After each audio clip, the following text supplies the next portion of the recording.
Hello guys and welcome to the channel TECHTAP. In today's video I'm going to show you how to change system font in Windows 10. But before doing anything, you should create a system restore point in case if something went wrong. You can see that in our previous video. For now, open Notepad and paste this in it, which I will leave in the description.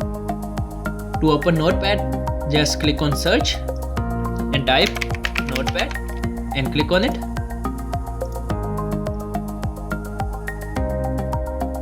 After that, click on format and go to font. Select the font you want to set as system default.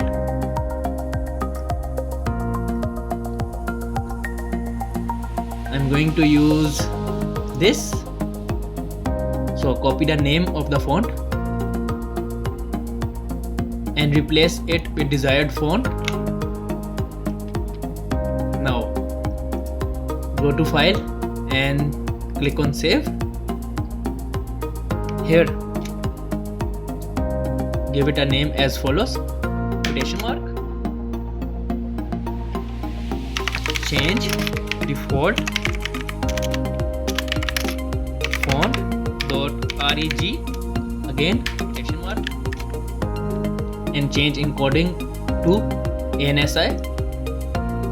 I'm going to save it on desktop and click on save.